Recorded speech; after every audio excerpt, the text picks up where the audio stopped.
PM Rozgar ಮೇಳದಲ್ಲಿ ದೇಶಾದ್ಯಂತ 51,000ಕ್ಕೂ ಹೆಚ್ಚು ಅಭ್ಯರ್ಥಿಗಳಿಗೆ ವರ್ಚುವಲ್ ಮೂಲಕ ನೇಮಕಾತಿ ಪತ್ರವನ್ನು ಪ್ರಧಾನಿ ನರೇಂದ್ರ ಮೋದಿ ಅವರು ಇಂದು ವಿತರಿಸಿದ್ದು 84 ಮಂದಿ ನೇಮಕಾತಿ ಪತ್ರವನ್ನು ಪಡೆದರು. ಬೆಂಗಳೂರಿನಲ್ಲಿ ನಡೆದ ಕಾರ್ಯಕ್ರಮದಲ್ಲಿ ಕೇಂದ್ರ ಸೂಕ್ಷ್ಮ ಹಾಗೂ ಸಣ್ಣ ಕೈಗಾರಿಕೆಗಳ ರಾಜ್ಯ ಸಚಿವೆ ಶೋಭಾ ಕರಂದ್ಲಾಜೆ ಪಾಲ್ಗೊಂಡು ನೇಮಕಾತಿ ಪತ್ರ ವಿತರಿಸಿದರು. ರಾಜ್ಯದಲ್ಲಿ ಅಂಚೆ, ರೈಲ್ವೆ, ನಿಮ್ಹಾನ್ಸ್ ಸೇರಿದಂತೆ ವಿವಿಧ ಇಲಾಖೆಗಳಿಗೆ ಒಟ್ಟು 84 ಮಂದಿ ಆಯ್ಕೆಯಾಗಿದ್ದಾರೆ.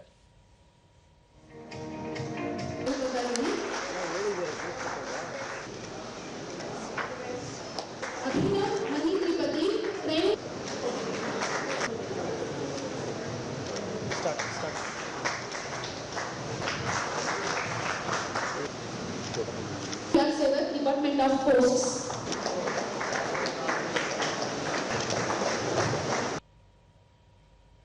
ಬಳಿಕ ಶೋಭಾ ಕರಂದ್ಲಾಜೆ ದೇಶದ ಯುವಕರಿಗೆ ಪ್ರಧಾನಿ ನರೇಂದ್ರ ಮೋದಿ ಅವರ ಸರ್ಕಾರ ಯಾವಾಗಲೂ ಆದ್ಯತೆ ನೀಡುತ್ತದೆ.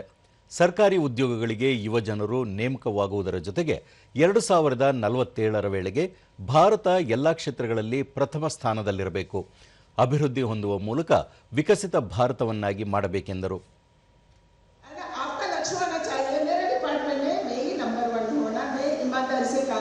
बहुत सारे मैंने बच्चे को देखी है, वो पहली बार उसका फैमिली में गवर्नमेंट नौकरी पाने वाले हैं, फर्स्ट टाइम.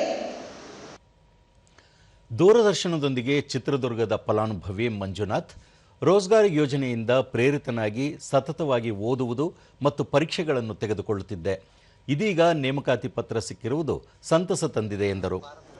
ಮೋದಿಯವರ ಹೆಜ್ಜೆ ಇದೆಯಲ್ಲ ಬಹಳ ಇಂಪಾರ್ಟೆಂಟ್. ನಮ್ಮಂತ ಉದ್ಯೋಗ ಆಕಾಂಕ್ಷಿಗಳು ಯುವಕರಿಗೆ ಬಹಳ ಇಂಪಾರ್ಟೆಂಟ್ ಮಹತ್ವಾಕಾಂಕ್ಷೆ ಅದಂತೆ ನಾನು ಪ್ರಯತ್ನಪಟ್ಟು ಜಾಬ್ ಸಿಕ್ಕಿ ಬಹಳ ಸಂತೋಷ ಆಗ್ತಿದೆ. ಮತ್ತೊಬ್ಬ ಫಲಾನುಭವಿ ಮನೋಜ್ ಈ ಯೋಜನೆಯಿಂದ ನಿರುದ್ಯೋಗಿಗಳಿಗೆ ಉದ್ಯೋಗ ಸಿಗುವಂತಾಗಿದೆ, ಇದರಿಂದ ತುಂಬಾ ಜನರಿಗೆ ನೆರವಾಗುತ್ತಿದೆ ಎಂದು ಹೇಳಿದರು. ಇದರಿಂದ ನನಗೆ ತುಂಬ ಹೆಲ್ಪ್ ಆಗಿದೆ. ಸೊ ಇದರಿಂದ ನಾನು ತುಂಬ ಖುಷಿಯಾಗಿದೆ.